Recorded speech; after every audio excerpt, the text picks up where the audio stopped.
tant que les gens diront que l'Afrique de l'Ouest est pauvre, ça veut dire que ces gens-là font partie du problème. C'est appauvrissement. Mais pourquoi vous n'osez pas dire appauvrissement? Parce que qui a appauvri l'Afrique? Ce sont nos présidents. Et vous ne voulez pas fâcher nos présidents. Vous ne voulez pas que l'Afrique soit... Chers collègues, contrôlez votre langage. Contrôlez votre langage.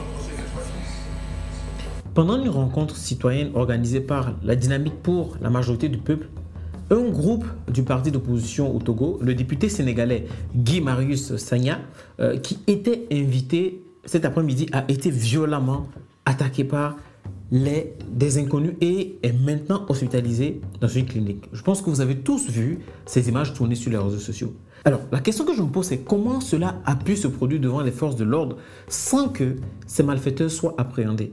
Alors, restez jusqu'à la fin de la vidéo pour en savoir plus sur cette affaire. Générique. Le député sénégalais Guy Marius Sagna était présent à Lomé pour la session du Parlement de la CEDEAO parce qu'il avait été invité par la Dynamique pour la majorité du peuple, le DMP, à une rencontre citoyenne qui s'est déroulée ce dimanche dernier, le 29 septembre 2024, au siège de la Convention démocratique des peuples africains, CDPA, qui fait partie de la coalition. Alors, les faits. Déjà, il y avait une complication ou je dirais des interdictions par rapport à la salle de conférence qui avait été prévue. Alors, la rencontre devait avoir lieu dans un autre endroit. La salle avait été réservée, louée et même payée. À leur grande surprise, tout d'un coup, on leur dit que cette rencontre ne peut pas avoir lieu dans cet endroit. Ça veut tout simplement dire peut-être qu'il y a des gens qui ne voulaient pas que cette rencontre ait lieu. Déduction simple, n'est-ce pas? Alors bref, je reviens sur les faits.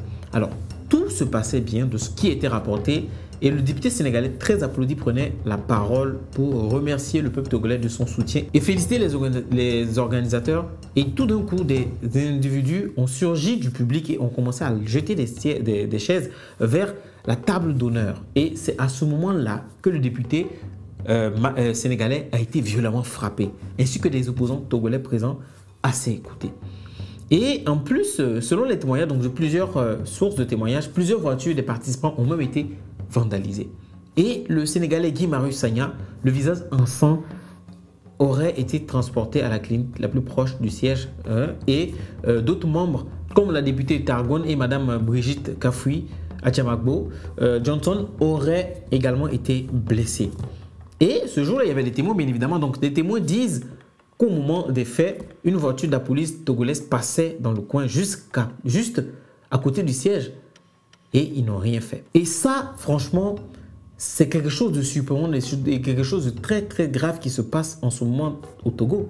Comment se fait-il qu'une personne, un député d'un pays et de surcroît un député de la CEDEAO se fait agresser dans un pays comme le Togo, malgré le fait que c'est une personnalité qui a deux immunités parlementaires pour le Sénégal et pour la CEDEAO. Cette personne s'est fait agresser sur le territoire togolais.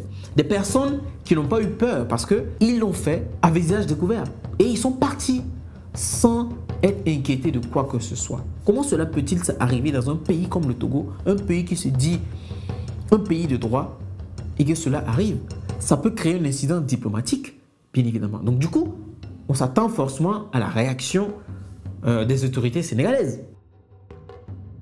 Et bien évidemment, le Sénégal va réagir. Les autorités sénégalaises ont réagi à l'agression contre leur député Guy Marius Sagna à Lomé dimanche soir. Donc le ministère sénégalais de l'intégration africaine et des affaires étrangères se dit consterné par l'agression violente dont est victime leur compatriote sénégalais. Et donc le chef de la diplomatie sénégalaise a condamné tout simplement avec fermeté cet acte inqualifiable, tout en souhaitant un prompt rétablissement aux députés. Et après avoir eu un entretien téléphonique avec le député en question, le ministre sénégalais de l'intégration et des affaires étrangères a demandé à son homologue togolais de veiller à l'intégrité physique de leur honorable Guy Marius Sagna durant son séjour à Lomé. Et on sait tous que ce député a fait le buzz pendant un certain temps par rapport à ses prises de position,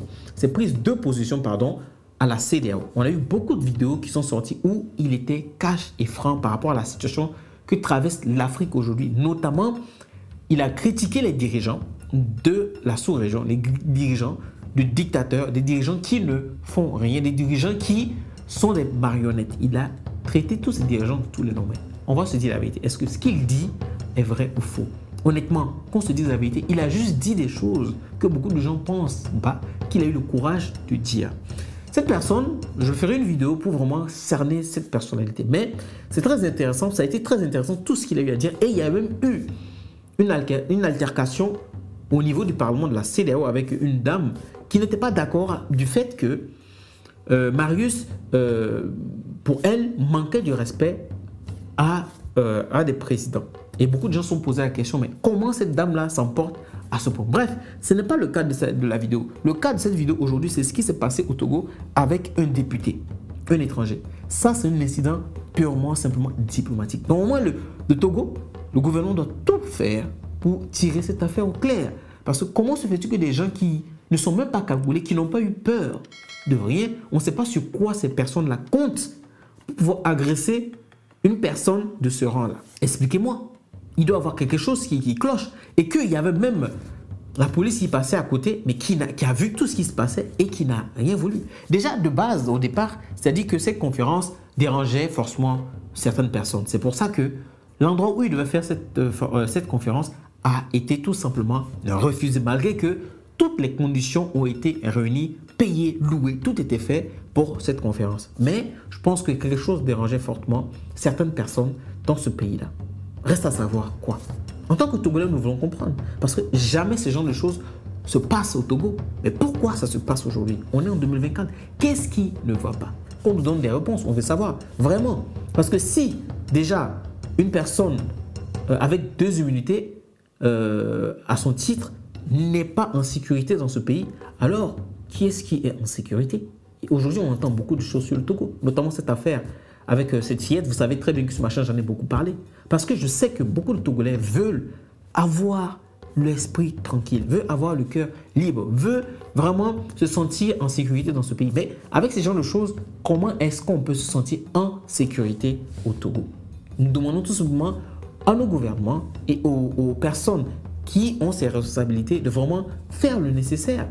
Parce que les Togolais attendent des réponses. Et on est en droit de poser ces questions. On est en droit de nous poser des questions et de nous référer à nos autorités, puisque c'est eux qui sont garants de la loi. Bien, n'est-ce pas?